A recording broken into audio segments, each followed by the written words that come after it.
He stood beside her hospital bed, not mine. I gave him everything, my heart, my name, my soul, and in return he gave her my life.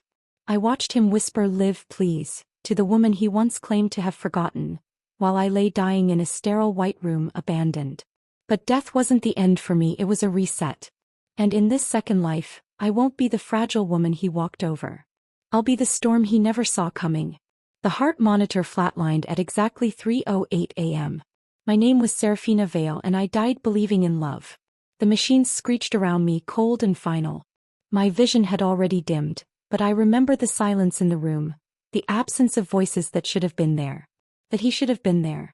But Alec was across the hall holding her hand. Callista. The woman who broke him before I ever put him back together. The woman he told me he no longer loved. The woman who needed a new heart. And it was mine he gave. Not metaphorically. Literally. When the doctor told me I was a perfect match, I asked Alec, "Do you want me to do this?" His answer was a quiet kiss on my forehead and a tearful nod. That was all. I mistook that silence for love. I signed the form. He took my heart, because it was easier to lose me than lose her. When the anesthetic hit my veins, I wondered what death felt like. Now I know. It feels like betrayal laced with morphine. It feels like the ghost of love rotting slowly in the hollowness of your chest.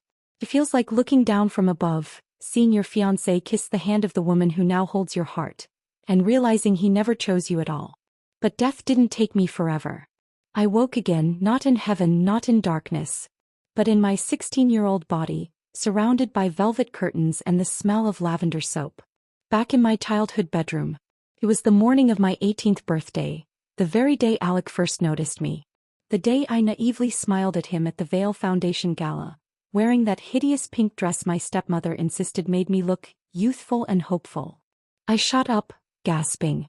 The ache in my chest was gone. The surgery scar, gone.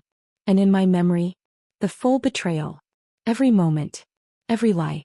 Every whispered, "I love you," that now tasted like ash. I had been reborn. But I wasn't reborn to fall in love again. I was reborn to make Alec Riven wish he'd never met me. The Vale family was one of prestige and cold silence. My stepmother, Eleanor, raised me after my mother's death with the affection of a rattlesnake. My father was a banker, always busy, always elsewhere, his love replaced by checks and polite nods. In my previous life I tried so hard to please them. Straight A's. Perfect posture. Polite smiles. I let myself be molded like clay to be the kind of daughter they could tolerate. But not this time. This time I smiled into the mirror and said, "You don't get to use me again."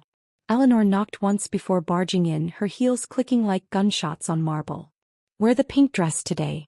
We have donors coming and your soft look sells," she said. I turned, crossing my arms. "No." Her brows arched. "Excuse me."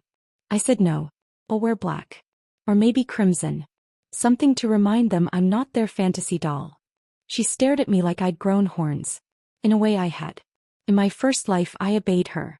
In this one I intended to rule. The gala arrived like a prophecy. Gold chandeliers. Champagne flutes. Strings of pearls and glassy smiles. And Alec. He stood by his father, the Riven family name glowing behind him. At 21 he already looked like a man bred for power.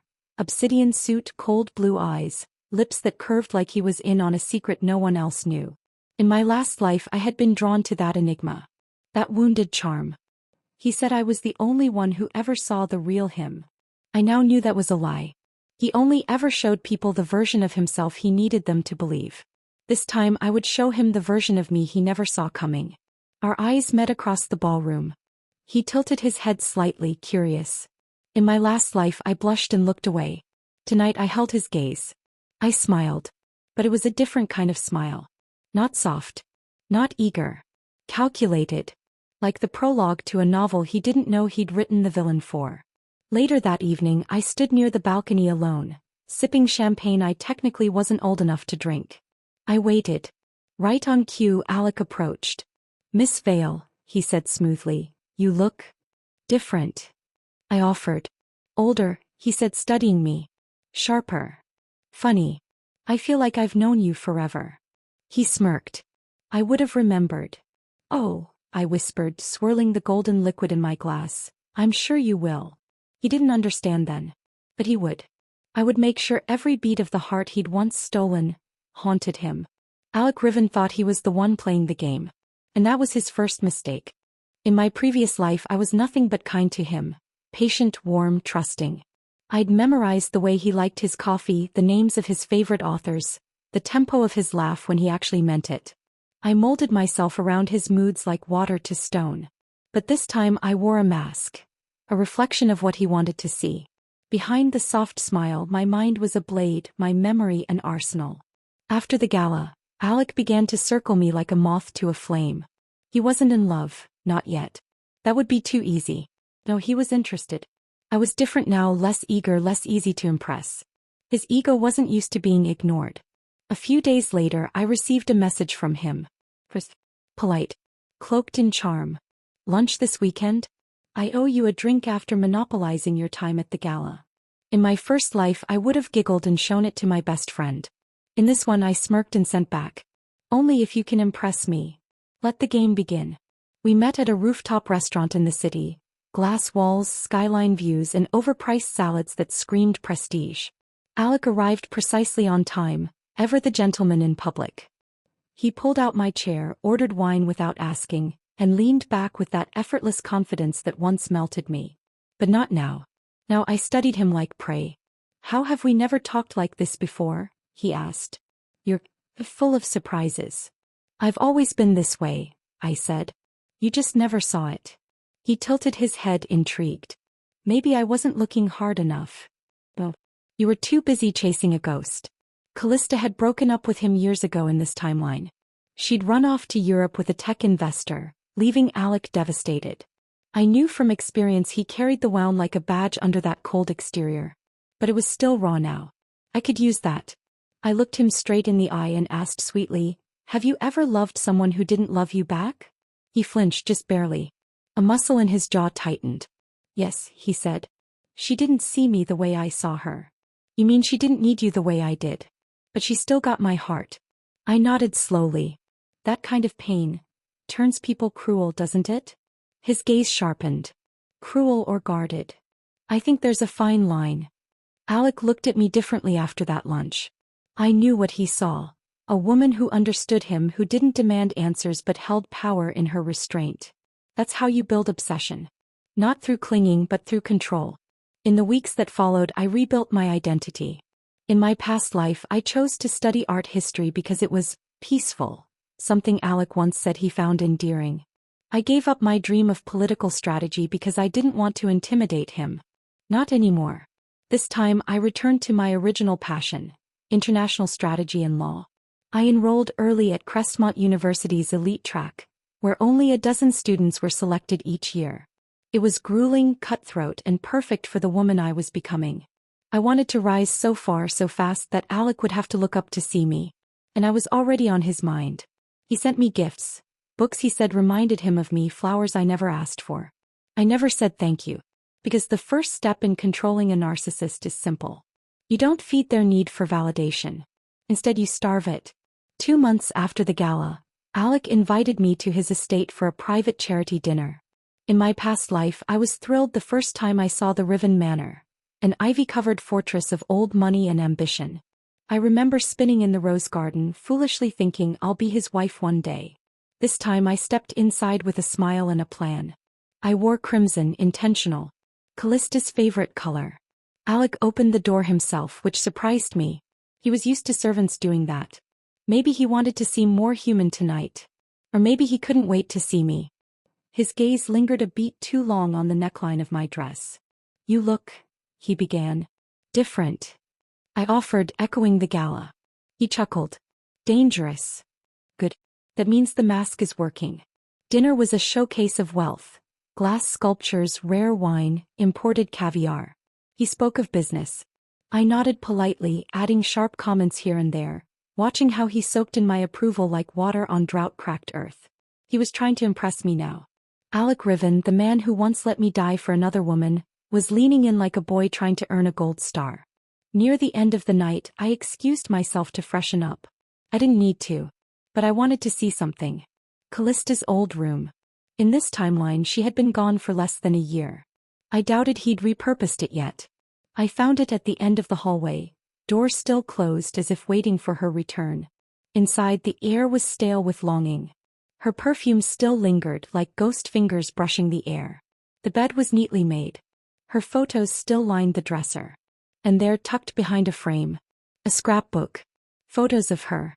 Notes she wrote. One torn letter from Alex's hand that read, "If you ever come back, I'll do anything. Anything. Anything." Like giving away my heart. My hands trembled for a moment. Then I slid the letter into my purse. Not because I needed proof. Because someday soon I'd give it back to him, with a smile that would make him bleed. By winter, Alec was infatuated. He didn't say it, not aloud. But the signs were everywhere. His frequent messages, the way he remembered what I wore to each event, the way his eyes found me in crowded rooms even when others vied for his attention. He was falling. But I wasn't done. The next stage of the plan? Make him jealous. So I gave attention to someone else. Not just anyone. His business rival's youngest brother, Cashin March. Cashin was charming, silver-tongued and bold. He flirted recklessly. And unlike Alec, he didn't carry shadows, only fire. At a winter fundraiser, I let Cashin escort me in. Alec saw us the moment we stepped into the ballroom. His expression didn't change, but his grip on the champagne flute shattered the stem. Good. That night, Alec cornered me on the terrace. "Cashin March," he asked, biting each syllable like venom. "Is there a problem?" I asked, feigning innocence. "You deserve better." I stepped closer, barely a breath away. "Didn't you say that once to someone else? How far were you willing to go for her?" His jaw clenched. He was beginning to see the cracks in my mask. But not enough to stop chasing. "Serafina," he whispered, "you're not like the others." "No," I said softly, "I'm not. Because I remember everything you did to me. And now I'm the architect of your collapse." It was astonishing how easily Alec fell into the illusion. The woman he was falling for, the graceful, poised, intelligent Serafina, was a persona I built from the ashes of my first life. Every smile, every soft deflection, every calculated compliment was a brick in the fortress I was building around his pride. And the best part? He never questioned a thing. Alec had always been a man who worshipped elegance cloaked in fragility. That's why he chose Callista. She made him feel needed. Like her broken pieces only he could fix. But I wasn't broken anymore. I was reborn, reforged in betrayal. And now I made him feel like I was the puzzle only he could solve. That illusion made him fall deeper. Fast. He didn't know that everything he adored was a lie designed to lead him to his knees. It was the end of January when Alec confessed his feelings. We were in the library of the Riven estate, fire crackling, snow painting the window panes with frost. I had just finished reading aloud from one of his favorite books, Crime and Punishment, a symbolic choice on my part. He looked at me with a softness I had never seen in our first life. Not even when we were engaged. "I've never felt this way about anyone," he said, voice low. "Not even her." There was. The her he never could let go. The her he gave my heart to. I tilted my head slightly. "Do you think it's possible to be haunted by your past love even while falling for someone new?" He paused. "Yes. But maybe the right person helps you forget the ghost." I smiled. He thought I was helping him heal. He didn't know I was the ghost. And I would never let him forget me, not in this life or the next. After that night, Alec became more reckless. More possessive. He began sending flowers to my university, waiting outside after my classes.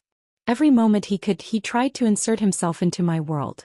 The same man who once gave me up for another woman was now terrified to lose me. I let him chase. I let him believe. But I never gave him what he wanted most. My full affection. Because part of the lie was that I was too careful, too guarded after past heartbreaks. It made him work harder. It made him believe he had to earn me. And Alec Riven? He liked winning. He didn't realize he was being outplayed. But I wasn't only focused on Alec. I had to secure my future too. In this second life, I wasn't just going to avenge myself. I was going to rise so high no one could ever reduce me to an afterthought again. I partnered with Professor Alden Grant, a renowned strategist and founder of a rising think tank. In my past life, I never even dared approach him. But this time I did more than impress him. I outmaneuvered half his graduate students in a debate that made it into the campus journal. He offered me a mentorship. I accepted coolly. Within weeks, I was presenting research with him at a national conference. While Alec was busy falling for me, I was building a world where his love would mean nothing. Cash and March was still a part of my strategy. He knew Alec hated him, which made it all the more entertaining when Alec saw Cashin pull me into a private conversation during a benefit dinner in March. Cashin leaned in, whispering with a smirk, "So what's your game, Serafina? You play Ice Queen to him and Vixen to me. Should I be worried?" I met his eyes calmly. "You should be impressed." He grinned. And here I thought I was the dangerous one. "You're reckless. He's manipulative. I'm strategic. There's a difference." Cashin's laughter was low. "I like you. Whatever it is you're doing, I hope I get front row seats." I didn't respond. But in the corner of the ballroom, Alec was watching. And he looked furious. Later that night, Alec found me in the garden behind the venue. He wasn't calm. His usual composed businessman mask had cracked. "Do you enjoy making me jealous?" he asked. I tilted my head. "Jealousy is an emotion. You said you weren't the emotional type. Don't play games with me, Sarah." I raised an eyebrow. "Isn't that what you did with her?" "With Callista." His expression changed, tight, haunted. "I was young. I made mistakes." I stepped closer, pretending to comfort him. "And now? Now I want you." He grabbed my hand. "Only you." I let my gaze soften. "You say that," I whispered, "but would you give up everything for me?" "Everything," he swore. My eyes flickered to the diamond-studded watch on his wrist. The family heirloom. The one he refused to part with even in my first life. I smiled. "We'll see." The next day I sent him an envelope. Inside, the torn letter he wrote to Callista in the other life, the one I found in her old bedroom. Alex stared at the paper in silence when we met that evening. We were at the Riven family guest house. Private, quiet, the place where he once took me on our anniversary. "Where did you get this?" he asked, voice low. "I could ask the same," I said. "Is this how you love, Alec? Always with a contingency plan?" He looked shaken. "That was years ago. I never meant for you to see that. But I did." I walked toward him slowly. "And now I know what you say when you're desperate. When you think she might love you back." "I don't love her," he snapped. "Not anymore." I leaned in, whispering, "Then prove it." He kissed me. It was desperate, hungry, unrestrained. I let him taste the illusion he'd fallen in love with. Then I pulled away. "Not yet," I said gently. "Not until I'm sure you're telling the truth." He looked broken. "Perfect." The proposal came on a spring night soaked in moonlight. We were on a secluded balcony at the Riven family estate, overlooking the lake that shimmered silver under the stars. Candlelight flickered between us. A string quartet played softly inside, and Alec looked like the prince every girl dreams of marrying. Except I knew better. This wasn't a prince. This was a man who gave away my heart to a woman who never deserved it. No. He was offering me a ring. Not out of selflessness, but because he believed he'd finally won. That was his second mistake. He took my hand and knelt down slowly, almost reverently. "Serafina," he began, voice low and rough, "you changed me. You made me believe again. In love, in the future. I can't imagine a life without you. Will you marry me?" I tilted my head, pretending to tremble with emotion. Glad I was calm. Focused. I remembered the night I signed my heart away. The silence when he let me go. The way he didn't even look back. I smiled, letting a tear slip down my cheek. "Yes," I whispered, "I will." He pulled me into his arms like I was his everything. If only he knew. I was about to become his undoing. The engagement news spread fast. The Vale and Riven families released a joint statement. Society pages exploded with headlines, "Power Couple of the Year." "Vale Heiress and Riven Tycoon to Wed." "Second Chance Love Story." Everyone believed the fantasy. No one saw the cracks. Except one person. Cashin March.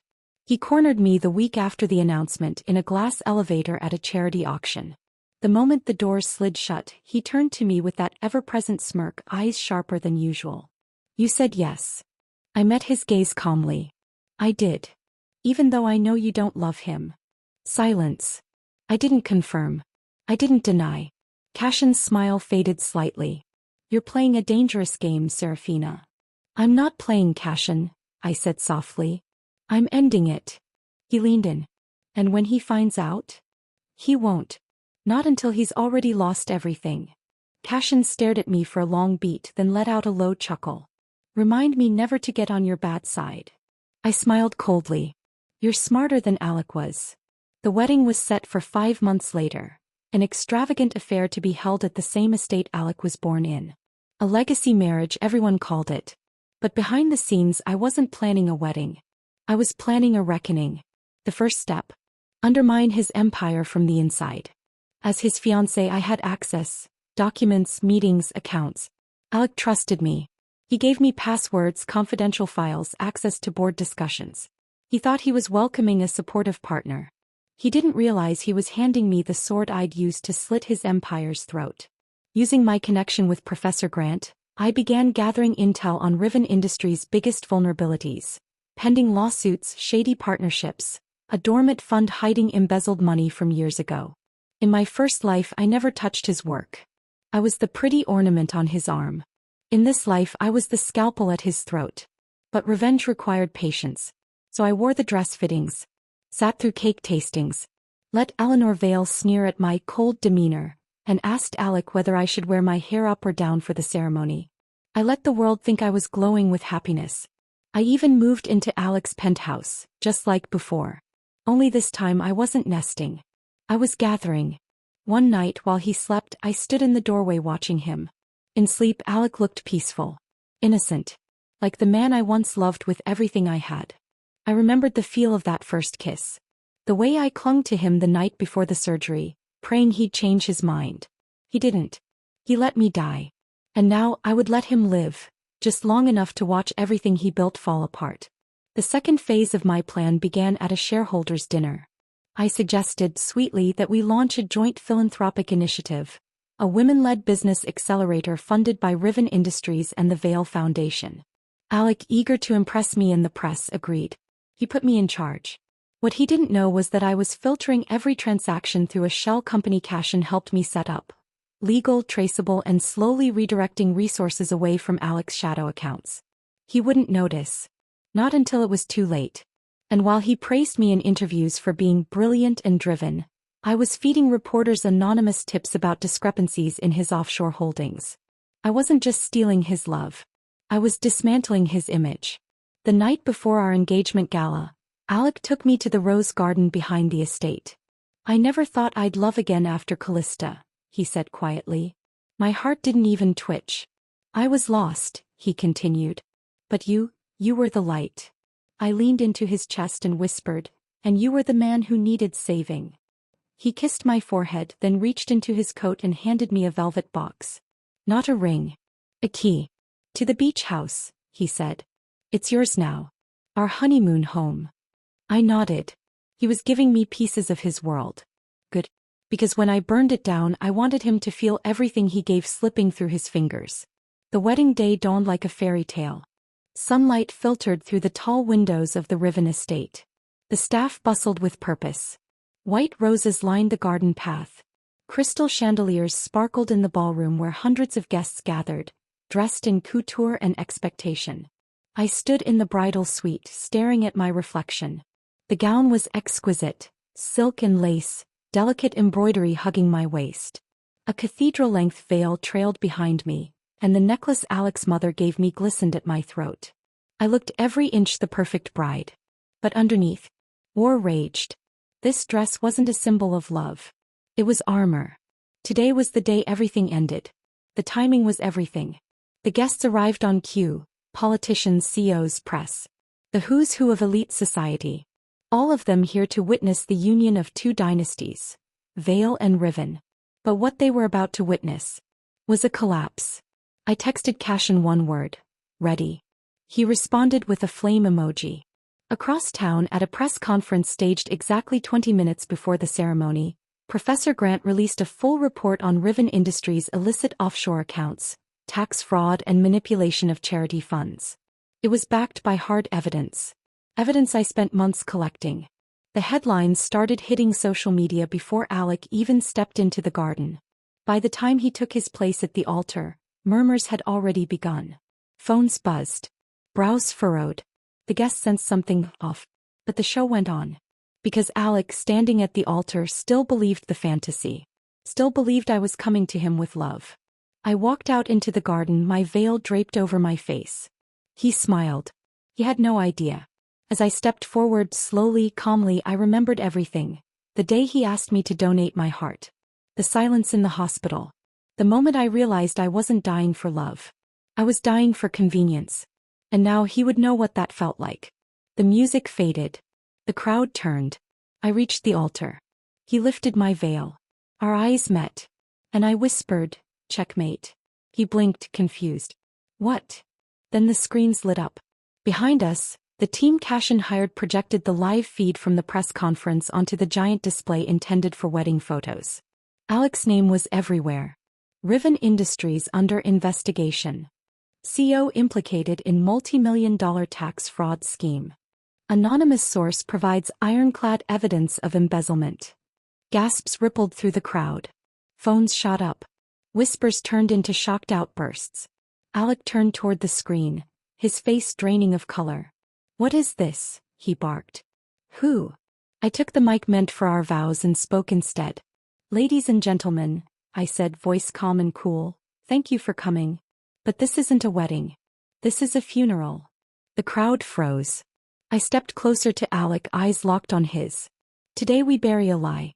We bury the man who once let a woman die for his past, and thought no one would ever know." His face twisted in panic. "Sarah, what are you doing?" "I'm doing what you should have done the night I lay dying in that hospital. I'm telling the truth." I turned to the guests. "You all came to celebrate love, but you should know. This man gave away the heart of the woman who loved him for the one who never did. He let her die to save someone who walked away. And when that wasn't enough, he built an empire on stolen donations and backdoor deals." Gasps.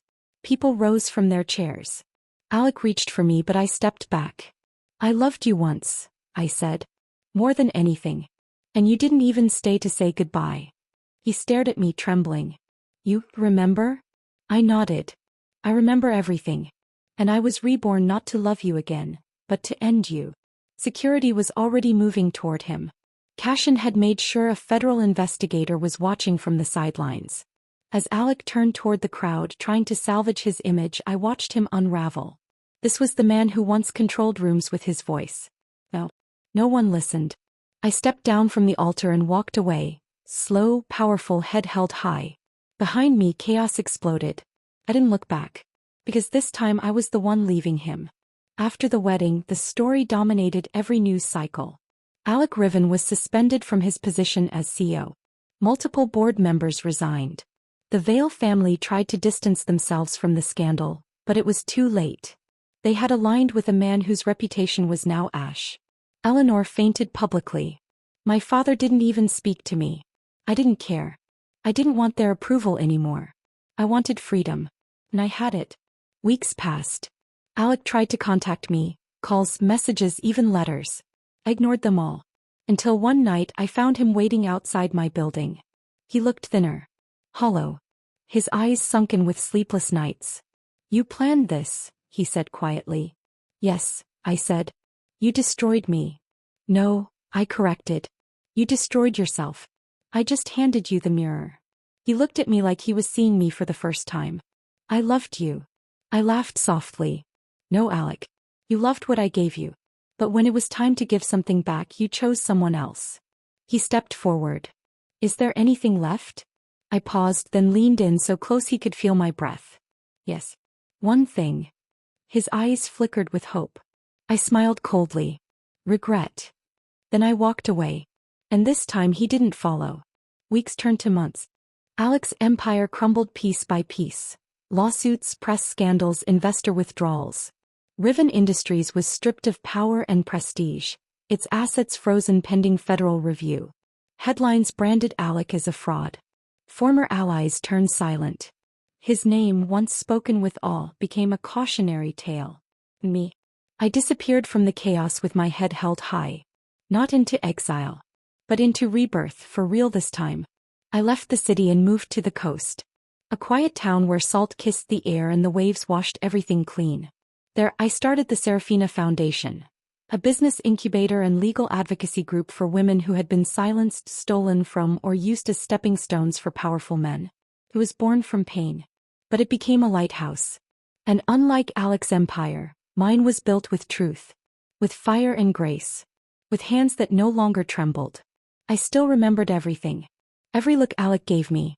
Every moment I ached for him in my first life. Every second he watched me sign the surgical release form with tears in his eyes, but never said, "Don't do it." I remembered lying on that hospital bed thinking love was supposed to be selfless. But now I knew better. Love, real love, never demands your death for someone else's salvation. It meets you halfway. It fights with you. Not through you. It was in that small town 3 months later that I met him. Rowan Hale. He wasn't like Alec.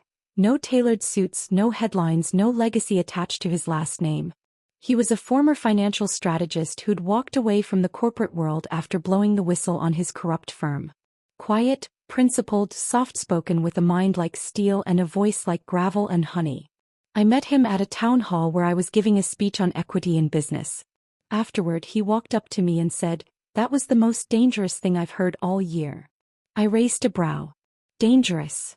He smiled slowly. "You make people like me realize we've been cowards." That was how it began. Not with fireworks, but with truth. Rowan didn't chase me. He listened. He didn't put me on a pedestal. He sat beside me. He never asked about the engagement or the scandal. I didn't have to tell him. He'd seen the headlines. But when I finally told him the full truth, he didn't flinch. He just said, "You're the bravest woman I've ever met." And meant it. There were no apologies. No pity. No empty promises. Only understanding. Only quiet, healing presence. The kind of love that didn't tear you open. The kind that covered the wound and waited beside it while you healed. Meanwhile, Alec tried to rebuild. He made statements. Pleaded ignorance. Blamed former advisors. But nothing worked. Because the empire he built wasn't stolen by a rival. It was dismantled by the very woman he underestimated. And that was the part no one would let him forget. Especially him. One evening, nearly a year after the non-wedding, I received a letter. Not a message. A handwritten letter. From Alec. Serafina. I still dream about that day. Not the collapse. Not the screens. In that dress. Looking at me like I was already a ghost. "I know I can't fix it. I know I don't deserve anything from you. But I needed you to know. I've never loved anyone the way I loved you. And I never will again. Even if you hate me, thank you for waking me up. I see myself now. And I see you. The real you. You were never mine. You were always more." I folded the letter quietly. I didn't cry. I didn't reply. Because that was the last piece I needed. Not his apology. But his realization. That night, Rowan sat beside me as the sun melted into the ocean. He took my hand and asked, "What did he say?" I looked at him. And for the first time I smiled, not with triumph. But peace. "That he finally sees me," I whispered. Rowan leaned in, brushing my knuckles with his lips. "Good. Now let him remember." I looked at him, this man who never asked me to break myself to fit into his world. This man who met me where I was, with scars, fire, and strength. And I knew, this was love. Not the kind that ends in heartbreak. The kind that never lets go.